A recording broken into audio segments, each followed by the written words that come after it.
Good afternoon, everyone. Thank you for joining us down here at St. Louis City Hall. I'm Alderman Shane Cohn. I represent the 25th Ward in the City of St. Louis. And I'm also the first openly LGBT member of city government. And so it's a very exciting time here in St. Louis and certainly throughout our country with everything that's going on right now. And really appreciate all of these community leaders gathering today from all different backgrounds. Whether that's folks from the religious community or from the civic community, or just community leaders throughout the city here. And so I don't want to take up too much time, but these are really very momentous occasions that we're entering into. And I always like to tell people that this is a journey. No matter what the outcomes of these decisions and these moments in time will be, the journey will continue for all of us as we move forward in progress and hopefully prosperity for our brothers and sisters within the LGBT community. And hopefully with President Obama coming out as vocally as he has in support of LGBT equality, and with the recent appointments on the Supreme Court, we'll see a lot of favorable movement in our direction, not just in the coming year, but in the years ahead. And so without further ado, I know we have a long list of speakers today, and welcome all of you to City Hall. Thank you for being here.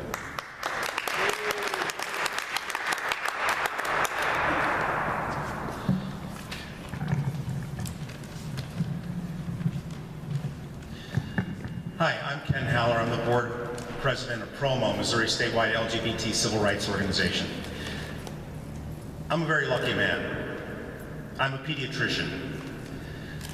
It's great to be part of a profession where every day you are taking care of children, taking care of the needs of children, and making sure that families and children are healthy. In my 30 years as a pediatrician, I don't know that I've had a prouder moment than this past week when the American Academy of Pediatrics, a professional organization of over 60,000 pediatricians, affirmed and advocated for the rights of same-sex couples to marry, saying that everyone should have the right to marry, not just for that right, but because it is good science. It is good for children, it is good for families. So this decision is not based on politics, it's not based on ideology, it's not based on popularity. It's based on good science that shows that children do best when they are in a family with two parents who have the right to legally be married to one another. As the board president of PROMO, all of us at PROMO fervently hope that the Supreme Court will recognize that marriage is a fundamental right for all persons, and that they will overturn DOMA and Prop 8. But we also recognize that this is just one step toward equality. Just as Brown versus the Board of Education of Topeka did not end racial disparities in this country, there's a long way to go, because even if the Supreme Court rules the way we hope it will, a gay man in Missouri can still be fired from his job, as he can in 28 other states. A lesbian in Missouri will still be able to be evicted from her apartment, as she would be in 28 other states. And trans persons in Missouri can still be refused service at a restaurant, a hotel, or a movie theater because they're trans. So this is part of a long road that we're on. The road to equality keeps stretching forward. It's going to take, I'm sure, my entire lifetime and beyond to future generations. But I'm really proud to be part of a profession that recognizes that children in every generation deserves to be part of a family, a loving home, where those parents can be married. Thank you.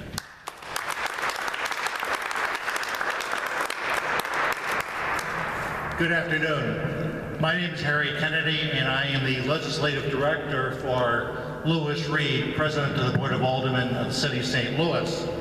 He sends his apologies for not being able to join you this afternoon, but he wants to let you know that he stands solidly with you. He's been a proud supporter of the LGBT community for a number of years, forever, quite frankly. He believes it's a fundamental right, it's a civil right. He also knows that it is a right to love, honor, and marry whoever you choose. Whoever you choose to honor, love, and marry is a fundamental right. He wants you to know that he stands, as I mentioned, with you. He works with you. He's supporting you and the whole community Together, we as a community will prevail. Again, he's sorry that he isn't here this afternoon, but anything we can do to advance all the issues of the LBG community, he is there and we are available to work with you. Thank you.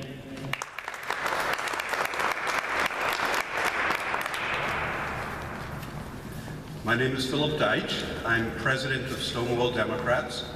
I just want to start off by, I'm going to be reading the statements of several of our community leaders who couldn't be with us here today. This event had originally been scheduled for tomorrow, for Sunday, and because of the snowstorm that's headed our way, we had to do a last-minute change. I mention that because it resulted in about a third of our presenters today not being able to change their schedules to be here on Saturday. And those individuals were all women and people of color. We want to make sure that everyone understands this is not an issue sometimes portrayed as being important only to gay white men. This is really a universal issue for our community. And in fact, as you'll hear, the buses that we have had that have gone to an adjacent state to help people get married in Iowa have been substantially including numbers of people who are people of color and women. So we just wanted to state that up front. Our first statement, who could not be here today, was Congressman Lacey Clay. Sorry that I cannot attend, Philip. If program permits, I want to ask you to read these comments from me that I make personally. I stand with the Stonewall Democrats and all progressive Americans today in support of marriage equality. As President Obama and I have said on numerous occasions, this is not a question of gay rights or special rights for a particular group of people.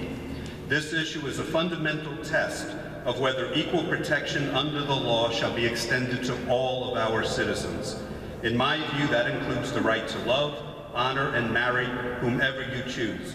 I stand with you today united in the struggle for justice and equality under the law for every American. William Lacey Clay, Missouri, Member of Congress. I also have a statement to read from St. Louis County Executive Charlie A. Dooley.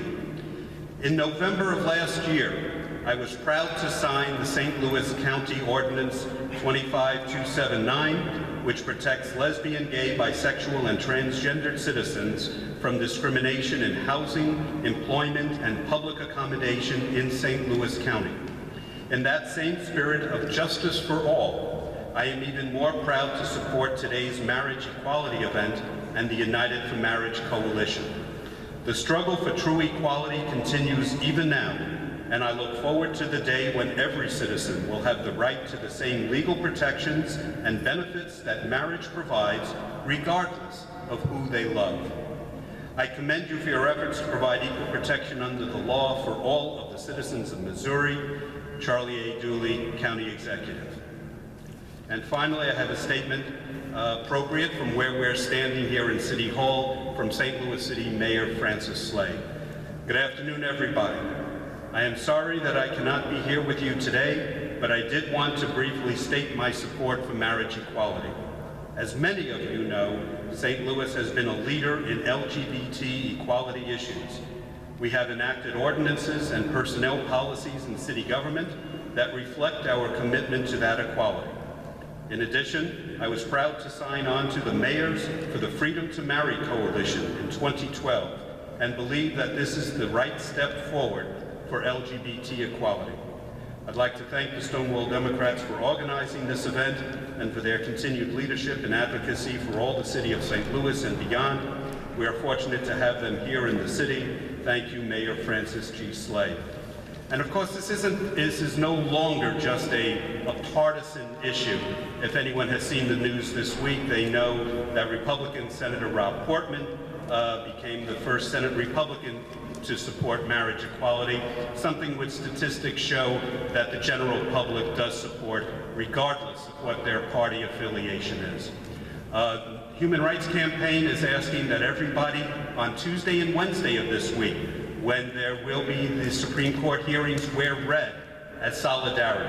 So I ask you to do that and to assume that you have allies out there as you see the public wearing red this coming Tuesday and Wednesday.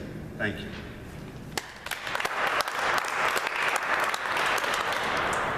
Good afternoon. My name is Mike Kinman. I'm the Dean of Christ Church Cathedral, the Episcopal Cathedral for the Diocese of Missouri and St. Louis.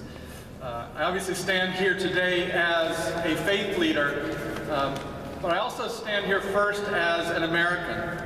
And as an American, I believe that we are people of rights and laws, and those rights and laws should be extended to all people. Now, those rights might have been based on the variety of religious beliefs of the founders of this nation, but they have been set in a rule of law that values liberty and justice for all. No one person's view, be it based in their faith or otherwise, should supersede that fundamental precept of liberty and justice for all. Now, there are rights that go with the legal contract of marriage, and the decision in front of the court is very simple. The decision in front of the court is whether it is okay to withhold the rights and privileges of entering into a legal contract from consenting adults who have done nothing to warrant that prohibition. As an American, I believe the decision in front of the courts is simple. The decision is, will we have liberty and justice for all? Now, I'm not only an American, I'm a person of faith, and for me, marriage is not just a legal contract, but it is a sacred covenant that has been part of our faith tradition for thousands of years. And like many of our understandings of God's purposes, our understanding of marriage has evolved, and it is still evolving. And we have had the freedom to define the sacrament of marriage for ourselves. We have had the freedom to say whether we believe that God blesses a marriage between people of the same sex or not. Now, I believe that God blesses two people, regardless of their gender or sexual orientation, who enter into a covenant of lifelong, self-giving love with one another. I believe that whatever we decide that we want to call that God calls that marriage. But what I believe isn't the issue.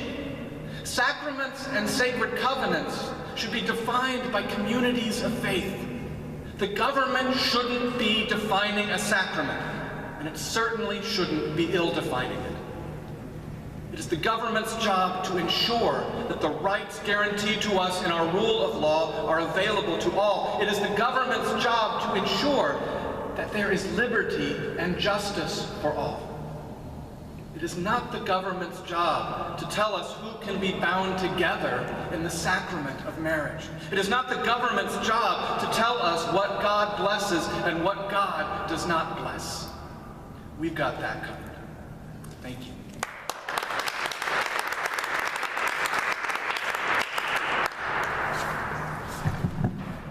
My name is Al Schoen. I'm a minister of the United Church of Christ, and I serve Peace United Church of Christ in Webster Groves, Missouri. I'm proud to be a minister in the United Church of Christ because I'm a gay man, and our church was the first denomination in the United States to ordain an openly gay person. We're also the first denomination to ordain a woman. And we are, I think, the first denomination that made a purposeful comment. In our National Synod, we signed a covenant saying that we believed as a church in the right of gay and lesbian people to marry with equal dignity under the law. As part of the United Church of Christ, I'm also representing the Gateway ONA, which is a coalition of United Church of Christ congregations in the St. Louis area who are open to and affirming of the LGBT community. As such, we are sponsoring a prayer vigil in support of marriage equality this coming Monday evening at 7 o'clock at the corner of Elm and Lockwood in front of the First Congregational Church of Webster Groves United Church of Christ. I would invite all of you to participate with us in this vigil. We are asking any clergy who are participating in it to please wear a red stole or a rainbow-colored stole to show your position in the church. It's important, I think, for all of us to know that there are religious allies in the community, that not every religious voice is being told consistently. We need to recognize that there are people of religions of various denominations who support marriage equality. So we want to make a public statement saying that that is true in St. Louis as well. Thank you.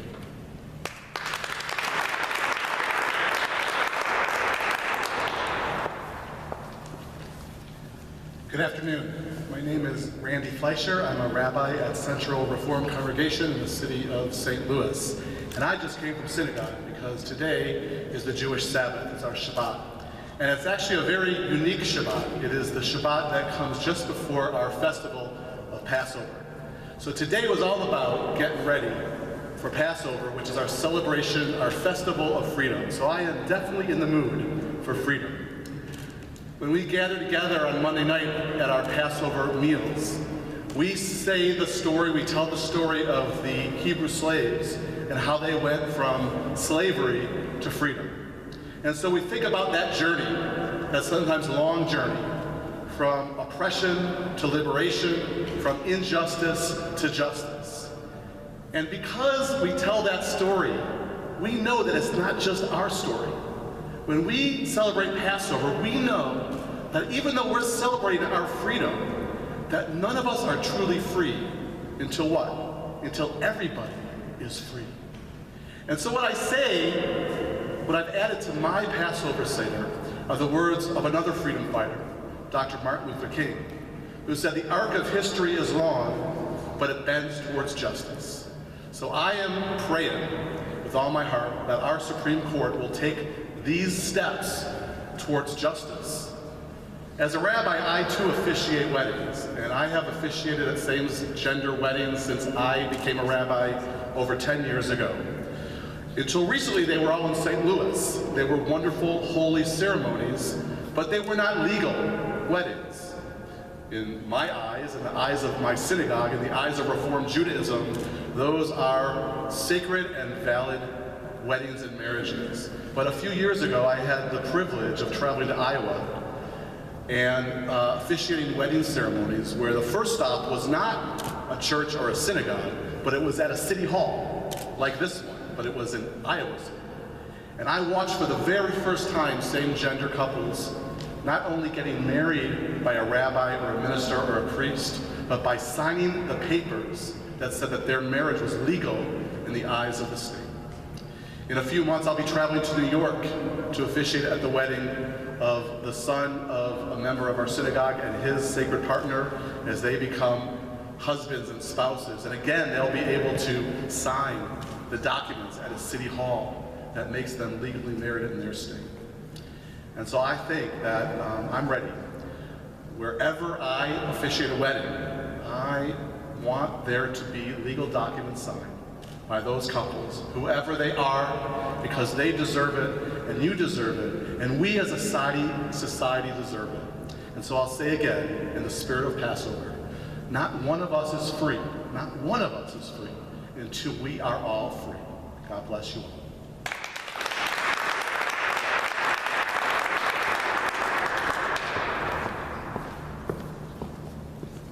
I'm Bill Donius, and I'm a member of the Human Rights Campaign on their board of directors nationwide, and also represent the St. Louis chapter. We've got 1.5 million Americans that are supporters and members across the country, and I think the numbers are with us. The recent ABC News poll shows that 58% of Americans support same-sex marriage.